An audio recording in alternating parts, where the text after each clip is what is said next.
Hello guys, welcome back to my channel. इस video में हम आपको बताएंगे इंटरनल अपग्रेडेशन के बारे में कि कैसे आप अपनी किसी भी कॉलेज के अंदर इंटरनल अपग्रेडेशन करवा सकते हैं।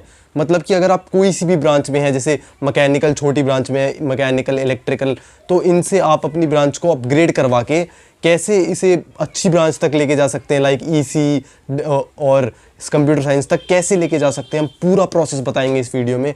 और साथ ही में मैं अपने एक दोस्त की कहानी बताऊंगा जिसे इंटरनल अपग्रेडेशन के द्वारा DTU में कंप्यूटर साइंस मिली, और वो भी 2 लाख रैंक पे। तो वीडियो को एंड तक देखना अगर आपको इंटरनल अपग्रेडेशन करवाना है, तो बहुत ही इन्फॉर्मेटिव वीडियो रहने वाली है आपके लिए। आपको पूरा देखना वीडियो को। तो चलिए शुरू करते हैं। और वीडियो में मैं आगे एक आपके सबसे बड़े सवाल का आंसर देने वाला हूँ यूट्यूब पे, जो कोई नहीं दे रहा है। वो सवाल है कि कितने बच्चों का भैया इंटरनल अपग्रेडेशन होता है। आप ये तो बता रहे होता है, पर कोई ये नहीं बता रहा कितनों का होता है। वो भी मैं आगे वीडियो में आंसर करूंगा उस क्वेश्चन का भी। उससे पहले यार चैनल को सब्सक्राइब करके बेल आइकन को ऑल पे सेट कर देना, ताकि आप आने वाली कोई भी इन्फॉर्मेटिव वीडियो को मिस ना करो। कोई भी इंपॉर्टेंट डेट्स जो आने वाली हैं, और सारी काउंसलिंग की डेट्स, सारी रजिस्ट्रेशन की डेट्स, इन सबको आप मिस ना करो। तो आप बेल आइकन को ऑल पे सेट कर देना।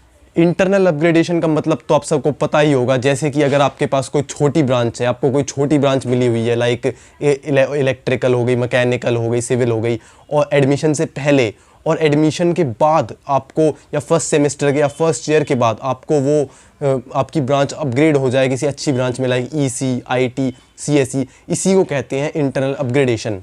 तो अब मैं बताता हूँ कि इंटरनल अपग्रेडेशन होती कैसे है। तो देखो भाई, मान लो आपके कॉलेज में सबसे बड़ी ब्रांच है CS, और उसमें कोई एक बच्चा, उसे अपनी सीट छोड़नी पड़ जाती है।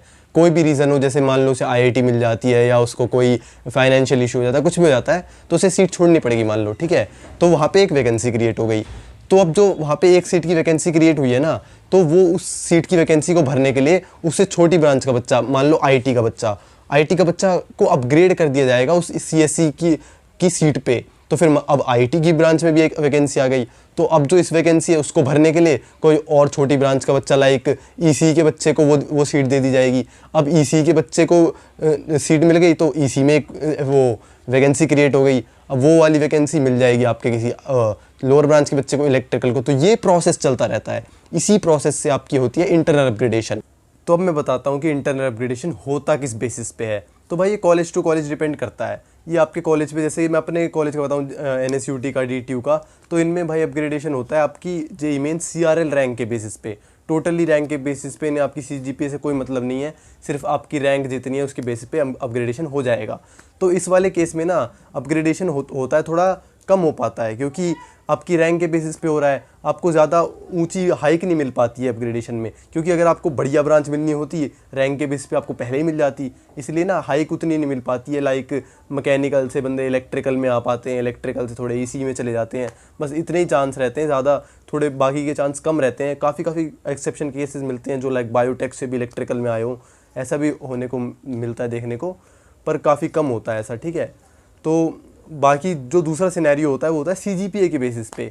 लाइक काफ़ी सारे कॉलेज होते हैं, लाइक IP के सारे कॉलेजेस और बाकी सारे कॉलेजेस में होता है CGPA पे आपकी अपग्रेडेशन हो जाती है। इसमें बहुत तगड़ा चांस होता है हाइक लाने का, क्योंकि आपसे जो ऊपरी ब्रांच का बच्चा है, वो भी आप उससे भी अच्छी अपग्रेडेशन करा सकते हैं अगर आप उससे ज़्यादा मेहनत करें। तो ये आपकी मेहनत के ऊपर है। आप छोटी से ब्रांच से एकदम ऊपरी ब्रांच तक आ सकते हैं, आपके ऊपर है सारा। तो भाई कॉलेज टू कॉलेज डिपेंड करता है। आप ना पूछ लेना, जिस भी कॉलेज में आप जाने वाले हो ना, आप गूगल पे या फिर किसी सीनियर से पूछ लेना उस कॉलेज के, या फिर मेरे से कमेंट में पूछ लेना, मैं आपको बता दूंगा, ताकि आप कॉलेज स्पेसिफिक बता पाऊँ। मैं आपको कॉलेज का नाम बता देना, तब मैं आपको बता दूंगा कैसे अपग्रेड होती है वहाँ पर, ठीक है। तो अब मैं बताता हूँ कि आपको करना क्या होगा अपनी अपग्रेडेशन करवाने के लिए, प्रोसेस क्या होगा, आपको क्या क्या करना पड़ेगा। तो भाई जैसे मान लो आपका स्पॉट राउंड वगैरह सब कुछ खत्म हो जाते हैं, आपका एडमिशन हो चुका है कॉलेज के अंदर, तो कॉलेज वाले ना फॉर्म निकालते हैं इंटरनल अपग्रेडेशन का। लाइक मैं अपने जैक कॉलेजेस की बताऊं, तो वो आपको बोल देते हैं कि जैक दिल्ली की वेबसाइट पे दोबारा वो चॉइस फिलिंग कर दो। लाइक जैसे चॉइस फिलिंग करी थी आपने वो काउंसलिंग के राउंड्स पे, वैसे ही आप दोबारा से चॉइस फिलिंग कर दो। तो आपको दोबारा से चॉइस फिलिंग करनी होती है, फिर उसका ऐसे ही रिजल्ट आ जाता है, एकदम सेम टू सेम वैसे राउंड्स की तरह रहता है। उसका आपका रिजल्ट आ जाता है, फिर आपको पता लग जाता है कि आपकी ब्रांच अपग्रेड हुई है कि नहीं हुई है, ये सब कुछ, ठीक है। तो इसमें आपको जैसे ही चॉइस फिलिंग का बताएंगे वो, तो फिर आप चॉइस फिलिंग कर देना, जो आपको ब्रांच चाहिए होगी उसे ऊपर रख देना, ठीक है। फिर आपका उसका रिजल्ट आ जाएगा। फिर दोबारा ये चॉइस फिलिंग का दोबारा बताते हैं वो। जैसे फर्स्ट सेम आपका ख़त्म हो गया, फर्स्ट सेम के एंड में भी एक बार अपग्रेडेशन होती है, ऐसे 2-3 बार अपग्रेडेशन होती है भाई। हमारे NSUT DTU में तो कम से कम 2 से 3 बार अपग्रेडेशन हुई है बच्चों की इंटरनली। पहले किसी बच्चे को कुछ मिल रही है, फिर उससे ऊपरी ब्रांच मिल रही है, ऐसा होता है, ठीक है। तो जैसे निकालते रहेंगे ना, आपको डेट ध्यान में रखनी पड़ेगी उसकी कि भाई वो निकाल रहे हैं और कब लास्ट डेट है। बहुत बच्चों की निकल जाती है, ऐसे फिल नहीं कर पाते वो, ठीक है। तो आप ऐसे ध्यान में रखना।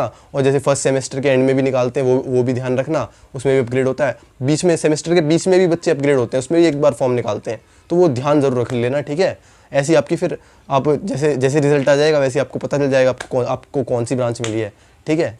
अब आते हैं आपके बड़े सवाल के ऊपर कि भैया कितने बच्चों का इंटरनल अपग्रेडेशन हो जाता है, अप्रॉक्स कितने बच्चे होते हैं, कितने % बच्चे होते हैं जो अपग्रेड हो जाते हैं ऐसे। तो भाई अगर मैं डायरेक्ट नंबर्स पे आऊँ ना, तो भाई अप्रॉक्स मान लो कि मैं अपने बताता हूँ, चलो है मेरी क्लास में मान लो 80 बच्चे थे अभी हैं फर्स्ट सेमेस्टर में, उसमें से मान लो करीब 8 से 10 से 12 बच्चे अपग्रेड हो गए। काफ़ी बच्चे इलेक्ट्रिकल में गए, काफ़ी बच्चे EC में गए, कुछ बच्चे EIoT में गए, NSUT IC से। तो इतनी अपग्रेडेशन हुई थी और काफ़ी हर क्लास में इतनी हुई थी। हमारे IC1 था, IC2 था हमारा सेक्शन, उसमें 10-12 बच्चे अपग्रेड हुए। ऐसे ही सेम टू सेम IC1 में भी हुए और इलेक्ट्रिकल में भी 7-8 बच्चे अपग्रेड हुए और मैकेनिकल वगैरह में। और छोटी ब्रांचेस में ना बहुत सारी अपग्रेडेशन हुई। जो ईस्ट और वेस्ट कैंपस थे ना NSUT के, उसमें काफ़ी 15-15, 20-20 बच्चों की अपग्रेडेशन हुई है, बताओ। और पर वो उन्हें छोटी ब्रांचेस मिली है, जैसे मेन में मैकेनिकल मिल गई, यहाँ तक आ पाए हैं वो। पर अपग्रेडेशन काफ़ी सारे बच्चों की हुई है। मान लो 10% बच्चे आप अप्रॉक्स पकड़ लो, 10% से ऊपर बच्चों की हो ही गई है पूरे कॉलेज में, ठीक है। ये बहुत बड़ा नंबर है कि भाई 10% बच्चों की अपग्रेडेशन हो रही है और ऊपर की ब्रांचेस में जा भी रहे हैं बच्चे, ठीक है। जो छोटी ब्रांचेस होती हैं उनमें ज़्यादा बच्चे अपग्रेड हो जाते हैं। जैसे हमारे वो GI वगैरह, जियो इन्फॉर्मेटिक्स वगैरह ब्रांचेस थी ना, उनमें हुए थे काफ़ी आधी क्लास अपग्रेड हो गई है। छोटी ब्रांचेस में बहुत ज़्यादा अपग्रेडेशन होती है। और जैसे मीडियम तक आ जाओ, मान लो इलेक्ट्रिकल IC, तो इसमें होते हैं 8-8, 10-10 बच्चे अपग्रेड हो जाते हैं। तो भाई मुझे आपको ना एक सजेशन देना है अब, ठीक है। अगर आप ये सोच रहे हो ना किसी भी कॉलेज में जाके कि भाई मेरे को मैकेनिकल मिल रही है और अपग्रेडेशन के भरोसे जा रहे हो कि भाई अपग्रेडेशन हो गया, मुझे ये मिल जाएगी, EC मिल जाएगी, इलेक्ट्रिकल मिल जाएगी, मैं तो ले लेता हूँ अभी, तो आप ऐसा मत करो प्लीज़। क्योंकि अपग्रेडेशन के भरोसे आप नहीं जा सकते हो। क्योंकि ना अपग्रेडेशन भाई सबका नहीं होता। हाँ, होता है काफ़ी बच्चों का, पर ऐसा थोड़ी सबका ही हो जाएगा, ठीक है। तो बहुत मुश्किल होता है अपग्रेड होना। आप ऐसा सोचो, आप ये सोच के जाओ किसी भी कॉलेज में, किसी भी ब्रांच में, कि मुझे अगर 4 साल काटने पड़े ना यहाँ, तो मेरे को कोई दिक्कत नहीं है। मतलब अपग्रेडेशन के भरोसे मत जाओ। ये सोच के जाओ कि मैं इसी ब्रांच में 4 साल काटूंगा और अपग्रेड हो गया तो बहुत अच्छा है, नहीं हुआ तो भी आपको ये नहीं लगना चाहिए कि यार अपग्रेड नहीं हुआ। आपको ये सोच के जाना है कि भाई मैं 4 साल इसी ब्रांच में काटूंगा और अपग्रेड हो जाए तो बढ़िया है, ठीक है। तो ऐसे मत सोच के जाना यार कि अपग्रेड हो जाएगा मेरा, तो अपग्रेडेशन के भरोसे मत जाना यार किसी भी कॉलेज में, ठीक है। तो भाई अब मैं बताता हूँ अपने उस दोस्त की कहानी जिसे DTU में COE मिली थी 2 लाख रैंक पे अपग्रेड होके। तो भाई मेरा एक दोस्त था, वो ना सबसे पहले था EC में, उसे मिली हुई थी, ठीक है, DTU में। तो EC से उसकी अपग्रेडेशन हुई, अपग्रेडेशन होके उसको मिल गई MAC मैथमेटिक्स एंड कंप्यूटिंग।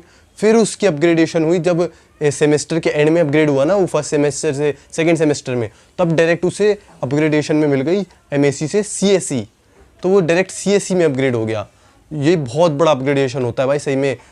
हाँ, मैं कह सकता हूँ उसका कुछ कोटा था शायद, SC के साथ डिफेंस वगैरह कुछ कोटा था, पर ये भी फिर भी बहुत बड़ी बात है ये DTU की COE 2 लाख रैंक पे मिलना, ठीक है। उसकी अच्छी से मतलब पहले तो उसे छोटी ब्रांच मिली थी, फिर उसे अपग्रेड होके ये ब्रांच मिली ना, तो ये बहुत बड़ी बात है। वो लास्ट ईयर की बात है, ज़्यादा पहले की बात भी नहीं है। तो उसे ऐसे अपग्रेड होके DTU की CSE मिल गई उसे। तो फिर यहाँ तक आ गए हो तो वीडियो को लाइक ज़रूर कर देना और चैनल को सब्सक्राइब करके बेल आइकन को ऑल पे सेट कर देना, ताकि आने वाली इन्फॉर्मेटिव वीडियोस आपसे मिस ना हो। और फिर इस वीडियो में चलो इतना ही, मिलते हैं आपसे नेक्स्ट वीडियो में।